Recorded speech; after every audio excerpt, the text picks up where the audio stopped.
திருச்சி அருகே தனியார் ஆம்னி பேருந்து லாரி மீது மோதி விபத்துக்குள்ளானதில் 2 பேர் உயிரிழந்த சம்பவம் சோகத்தை ஏற்படுத்தியுள்ளது. திருச்சி சென்னை தேசிய நெடுஞ்சாலை பால்பண்ணை அருகே உள்ள மேம்பாலத்தில் சென்று கொண்டிருந்த தனியார் ஆம்னி பேருந்து ஒன்று முன்னே சென்ற லாரியின் பின்புறம் மோதி விபத்துக்குள்ளானது. இவ்விபத்தில் தனியார் பேருந்து ஓட்டுநர் மற்றும் மூதாட்டி என 2 சம்பவ இடத்திலேயே உயிரிழந்தனர். படுகாயமடைந்த 10க்கும் மேற்பட்டோர் அரசு மருத்துவமனையில் சிகிச்சைக்காக அனுமதிக்கப்பட்ட நிலையில் லாரி ஓட்டுநர் தப்பி ஓடினார்.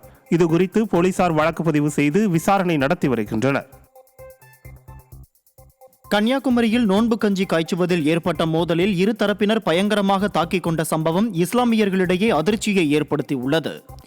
மீராச ஆண்டவர் பள்ளிவாசலில் நீண்ட காலமாகவே தொழுகை நடத்துவதில் இரு தரப்பினரிடையே மோதல் இருந்து வந்த நிலையில் ரமலான் நோன்பு கஞ்சி காய்ச்சுவதில் மீண்டும் இரு தரப்பினருக்கும் இடையே பிரச்சனை ஏற்பட்டது. இதையடுத்து அப்பகுதியில் போலீசார் குவிக்கப்பட்ட நிலையில் இரு தரப்பு பெண்களும் ஆண்களும் போலீசார் கண்முன்னே ஒருவரை ஒருவர் கற்களாலும் கைகளாலும் தாக்கிக் கொண்டனர். தாக்குதலை கண்டித்து ஒரு தரப்பினர் சாலை மறியலில் ஈடுபட முயன்றதால் போக்குவரத்தும் பாதிக்கப்பட்டது.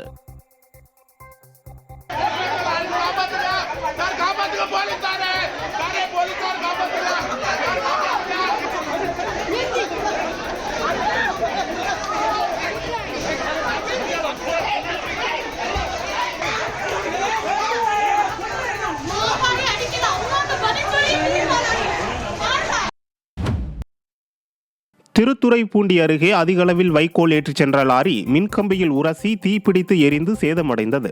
திருவாரூர் மாவட்டம் அருகே பாமணி பகுதியிலிருந்து புதுக்கோட்டை மாவட்டம் கரம்பக்குடிக்கு வைக்கோல் கட்டுகளை ஏற்றிச் சென்ற லாரி எதிர்பாராத விதமாக தாழ்வாக சென்ற மின்சார கம்பியின் மீது உரசியது. அப்போது லாரியில் இருந்த வைக்கோல் கட்டுகள் தீயில் எரிந்தது. இதனை கண்டு அதிர்ச்சி அடைந்த லாரி ஓட்டுநர் லாரியை அருகிலிருந்த குளத்தில் இறக்கியதால் பெரும் விபத்து தவிர்க்கப்பட்டது.